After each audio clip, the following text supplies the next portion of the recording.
you so much for joining us here at 6 a.m. on this Monday. Brand new month here, June 1st. I'm Eric Connard. Oh, yeah. Happy Monday. I'm Vanessa Paz in for Netta this morning. Let's go ahead and get a check on your forecast with meteorologist Evan Arani. We got some changes on the way. We certainly kind of felt that shift in conditions yesterday with the warm-up. Yeah. And that warm-up is going to be felt basically the entirety of this today through Thursday at the very least. Thursday likely to be our warmest.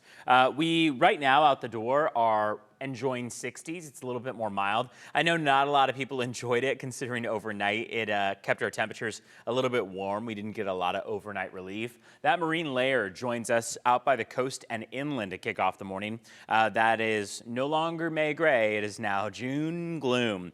Temperatures by the afternoon should be in the upper 60s close to the water. There are a handful of spots by the water that will be in the low 70s. Inland valleys, upper 70s expected this afternoon. Mountains are jumping to the 80s and the deserts are well into the triple digits. 102 today, could be all the way up to 105 at their warmest by Thursday. So coming up, we'll talk more about that warming trend that we're still expected to feel throughout the remainder of the week and about what will happen beyond that. A bit of a question mark over what the weekend, this upcoming weekend, could look like. And we know it's never too early to plan for that. All right, I'll send things back over to you two in the meantime. New this morning, the California Highway Patrol is investigating an ATV crash in Valley Center. This happened around 9:30 last night in the 16,000 block of Skype Way. We did get some video from the scene from overnight here. CHP says an ATV went over a cliff about 300 feet down. 2 people had to be rescued. They were both taken to the hospital. At this hour, we do not have an update on their conditions. Of course, we will update you as soon as we learn more. Hundreds of thousands of Californians could be at risk of losing their food benefits. New federal work requirements are set to take effect today. News 8's Tori Apodaca joins us now live from Feeding San Diego to break down those stricter rules and how the nonprofit is getting ready to help. Hey, Tori. Hi, good morning. That's right. Feeding San Diego here is working with the county to try and identify which neighborhoods are going to be most impacted. It's something that the nonprofit has been bracing for months now. So let's walk you through who is going to be impacted by these new federal work requirements. Most people will have to prove they're clocking in 20 hours a week or 80 hours a month of working, volunteering, or participating in approved training to keep receiving their benefits or risk losing the food assistance altogether. People under 18 or over 64 and people who are pregnant or have disabilities are exempt. We spoke with the director of programs at Feeding San Diego about how they have been preparing for this change. Biggest concern is just the burdens that these families already face with the high cost of gas, which can drive cost increases to the supply chain, healthcare, childcare, and then on top of that, you're going to remove a safety net like CalFresh. That just creates more burdens for the families. So if yourself or someone you know needs this food assistance, Feeding San Diego is countywide, so they have food distributions throughout the week to serve families. Reporting live from San Diego, Tori Apodaca, News 8. Tori, thank you. An update this morning on another sewage setback along the U.S.-Mexico border. U.S. officials releasing video of a major pipe collapse in Tijuana that forced Mexico to shut down several border pumps for emergency repairs. Mexico says crews are working around the clock to fix the break and keep wastewater out of the river with replacement pipes now on site. South Bay residents may notice stronger odors while the work continues. And take a look at this. An underground tunnel connecting Mexico to San Diego has been discovered by Mexican authorities.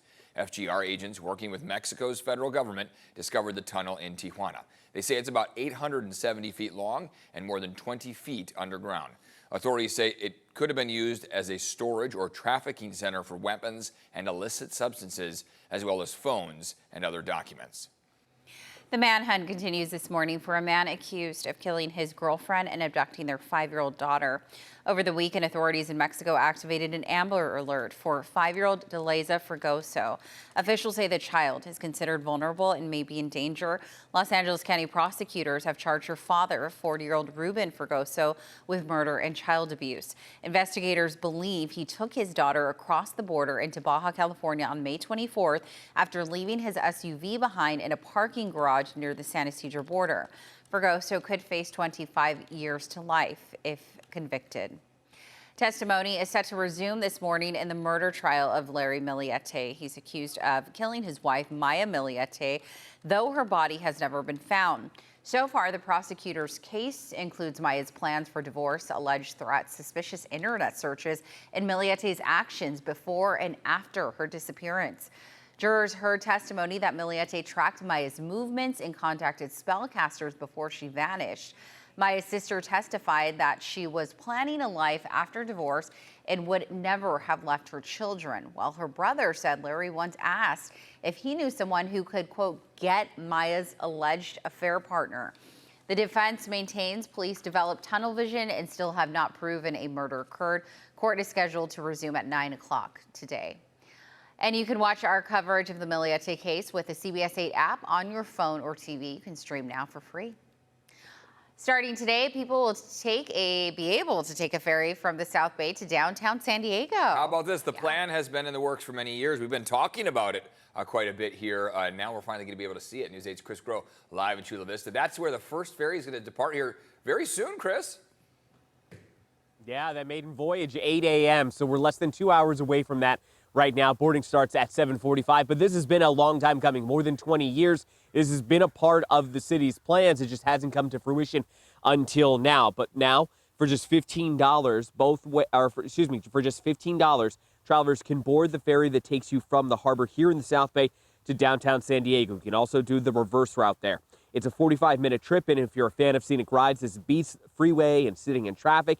But it's also maybe how most visitors at the Gaylord, residents, and others will travel to Padres games, conventions, and concerts. The hope is, of course, that the ferry will also bring tourism back into the South Bay. That's something we know that these local businesses and city leaders are excited for. Here's John McCann, mayor of Chula Vista, talking about that excitement.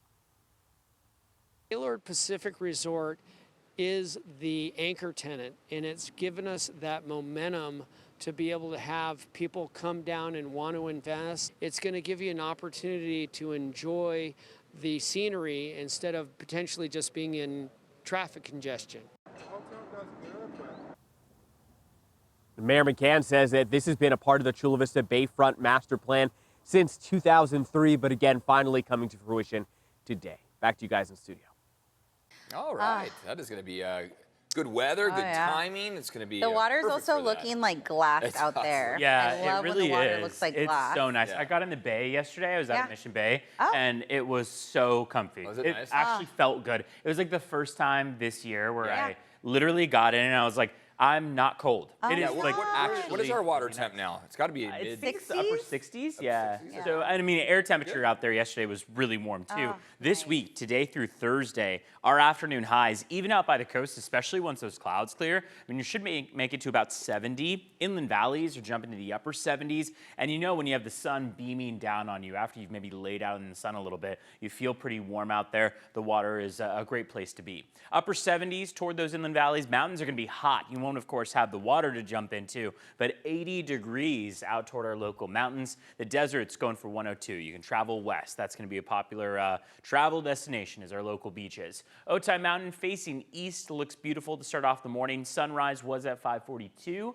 Just about 25 minutes ago, and sunset coming our way at 7:52, getting closer to that 8 p.m. sunset. Right now it's 63 degrees in Oceanside, 62 in Del Mar, upper 50s in La Mesa, 58 right now, Ramona 55. Julian's a little bit cooler along with Mount Laguna in the upper 40s, but keep in mind last week a lot of our mountains were in the 30s to kick off the morning. So we're significantly warmer here to start off our mornings today, and the expectation is that today through Thursday, our mornings and our evenings will be pretty mild, meaning that there's not a lot of cooler air to let into the house. If you've been trying to get kind of that natural AC, you might have to leave the windows open a little bit longer than you're used to, or sleep with them open if you can. Otherwise, we know a lot of people will be opting for the AC this week.